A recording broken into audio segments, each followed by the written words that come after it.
নমস্কাৰ, আজি হৈছে ২৪ নৱেম্বৰ সোমবাৰ। এই মুহূৰ্তত সমগ্ৰ ৰাজ্যবাসীৰ বাবে আহি পৰিছে আজি ৰাতিপুৱাৰ বহুকেইটা ডাঙৰ খবৰ। জনাইছো আজি ৰাতিপুৱাৰ প্ৰথমটো ব্ৰেকিং নিউজ। আপোনাৰ ভোটাৰ তালিকাত নাম ভুল হৈ আছে নেকি? ঘৰে ঘৰে যাব বুথ লেভেল অফিচাৰ আৰু ভোটাৰ তালিকাৰ পৰা কৰ্তন হ'ব কাৰ কাৰ নাম। জনাইছো সবিস্তাৰে SB অসম মিডিয়াৰ সমূহ দৰ্শকক। এক ডাঙৰ খবৰ সমগ্ৰ ৰাজ্যবাসীৰ বাবে। অসমত আৰম্ভ হৈছে ইতিমধ্যে SR প্ৰক্ৰিয়া আৰু আপোনাৰ ভোটাৰ তালিকাত নাম ভুল হৈ আছে নেকি? এছআৰৰ বাবে ঘৰে ঘৰে যাব বুথ লেভেল অফিচাৰ আৰু ভুল থাকিলে কৰিব পাৰিব আপুনি সংশোধন আৰু ভোটাৰ তালিকাৰ পৰা কৰ্তন হ'ব কাৰ কাৰ নাম সেয়াও জনাই যাম।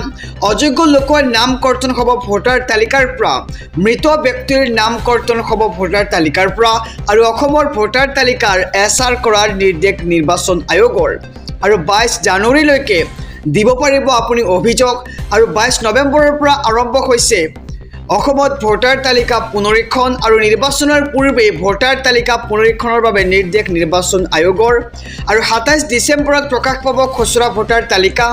প্ৰতিজন লোকৰ ভোটাৰ তালিকা পৰীক্ষা কৰিব বিষয়াসকলে আৰু 10 ফেব্ৰুৱাৰীত প্ৰকাশ পাব চূড়ান্ত ভোটাৰ তালিকা আৰু যোগ্য নাগৰিকৰ নাম ভোটাৰ তালিকাত অন্তৰ্ভুক্ত কৰা হ'ব আৰু 1 জানুৱাৰী 2026লৈ 18 বছৰ হোৱা লোকৰ নাম অন্তৰ্ভুক্ত কৰা হ'ব ভোটাৰ তালিকাত আৰু অসমলৈ কৰ্মসূত্ৰে অহা বহিৰাজ্যৰ লোকেও পাব ভোটাধিকাৰ। জনাইছোঁ আৰু এটি ব্ৰেকিং নিউজ ডাঙৰ খবৰ।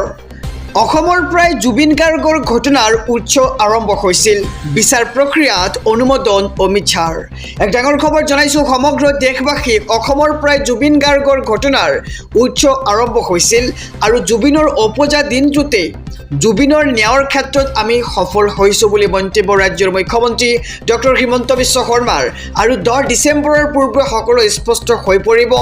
জুবিনৰ ঘটনাৰ আইনী প্ৰয়োজনীয়তা আমি সফল হ'ব পাৰিছোঁ আৰু বিচাৰ প্ৰক্ৰিয়াত অনুমোদন কেন্দ্ৰীয় চৰকাৰৰ। কেন্দ্ৰীয় গৃহমন্ত্ৰী অমিত শ্বাহে দিয়া অনুমোদন পত্ৰ আমাৰ হাতত পৰিছেহি আৰু জুবিনৰ ঘটনাক লৈ মন্তব্য ৰাজ্যৰ মুখ্যমন্ত্ৰী ডক্টৰ হিমন্ত বিশ্ব শৰ্মাৰ কৈছে যে অসমৰ প্ৰায় জুবিন গাৰ্গৰ ঘটনাৰ উৎস আৰম্ভ হৈছিল আৰু জুবিনৰ উপজা দিনটোতেই জুবিনৰ ন্যায়ৰ ক্ষেত্ৰত আমি সফল হৈছোঁ। 10 ডিচেম্বৰৰ পূৰ্বেই সকলো স্পষ্ট হৈ পৰিব আৰু অসমৰ প্ৰায় জুবিন গাৰ্গৰ সেই ঘটনাৰ উৎস আৰম্ভ হৈছিল। জনাইছোঁ ৰাতিপুৱাৰ আৰু এটি ব্ৰেকিং নিউজ। এদিনতে চমৎকাৰ নহয়, লাহে লাহে মিয়াই এৰিব লাগিব অসম আৰু ৰাজ্যৰ মুখ্যমন্ত্ৰী ডক্টৰ হিমন্ত বিশ্ব শৰ্মাৰ কঠোৰ স্থিতি। এক ডাঙৰ খবৰ জনাইছোঁ সমগ্ৰ ৰাজ্যবাসীক। গতিকে খবৰটো দিয়াৰ আগতে যদিহে আপুনি আমাৰ এই চেনেলটোত নতুন তেন্তে ছাবস্ক্ৰাইব কৰক, লগতে ভিডিঅ'খনত লাইক কৰি ভিডিঅ'খনৰ কমেণ্ট বক্সত লিখক #JusticeForJubin Garg। এক ডাঙৰ খবৰ জনাইছোঁ সমগ্ৰ ৰাজ্যবাসীক। সন্দেহযুক্ত মিয়াৰ আগ্ৰাসনক লৈ কঠোৰ স্থিতি মুখ্যমন্ত্ৰী ডক্টৰ হিমন্ত বিশ্ব শৰ্মাৰ। নতুনকৈ কোনো সন্দেহযুক্ত মিয়াই বহিব নোৱাৰিব অসমৰ মাটিত আৰু সন্দেহযুক্ত মিয়াৰ বিৰুদ্ধে অসমত চলি যাব ধাৰাবাহিক অভিযান আৰু নামনি অসমত নিগাজুকৈ বহি লৈছে একাংশ লোক। নতুনকৈ আৰু মিয়াক আমি নামনি অসমত বহিবলৈ দিব নোৱাৰি, নিগাজুকৈ বহিব নোৱাৰাকৈ মিয়াক আমি কষ্ট দি যাব লাগিব। এক প্ৰকাৰ বিস্ফোৰক মন্তব্য ৰাজ্যৰ মুখ্যমন্ত্ৰীগৰাকীৰ আৰু এদিনতে চমৎকাৰ নহয়, লাহে লাহে সন্দেহযুক্ত মিয়াই এৰিব লাগিব অসম আৰু সন্দেহযুক্ত মিয়াৰ আগ্ৰাসনক লৈ কঠোৰ স্থিতি ৰাজ্যৰ মুখ্যমন্ত্ৰী ডক্টৰ হিমন্ত বিশ্ব শৰ্মাৰ আৰু সন্দেহযুক্ত মিয়াৰ বিৰুদ্ধে অসমত চলি যাব ধাৰাবাহিক অভিযান আৰু নামনি অসমত নিগাজুকৈ বহি লৈছে একাংশ লোক আৰু নতুনকৈ আৰু মিয়াক আমি নামনি অসমত বহিবলৈ দিব নোৱাৰি আৰু এনেদৰে এতিয়া বিস্ফোৰক মন্তব্য ৰাজ্যৰ মুখ্যমন্ত্ৰী ডক্টৰ হিমন্ত বিশ্ব শৰ্মাৰ। জনাইছোঁ ৰাতিপুৱাৰ আৰু এটি ব্ৰেকিং নিউজ।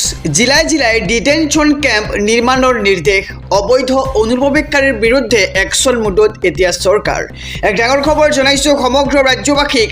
জিলাই জিলাই নিৰ্মাণ হ'ব ডিটেনশ্যন কেম্প আৰু প্ৰতিখন জিলাতেই ডিটেনশ্যন কেম্প নিৰ্মাণ কৰিবলৈ নিৰ্দেশ দিছে চৰকাৰৰ ফালৰ পৰা আৰু অবৈধ অনুপ্ৰৱেশকাৰীৰ বিৰুদ্ধে একশ্যন মুডত এইবাৰ চৰকাৰক দেখিবলৈ পোৱা গৈছে আৰু অবৈধ অনুপ্ৰৱেশকাৰীৰ বিৰুদ্ধে চলিব কঠোৰ অভিযান আৰু জিলাই জিলাই থকা অনুপ্ৰৱেশকাৰীক বিচাৰি উলিয়াবলৈ নিৰ্দেশনা আৰু অনুপ্ৰৱেশকাৰীক চিনাক্ত কৰি ভৰোৱা হ'ব ডিটেনশ্যন কেম্পত আৰু মুকলি আকাশত থাকিব নোৱাৰিব এজনো অবৈধ অনুপ্ৰৱেশকাৰী।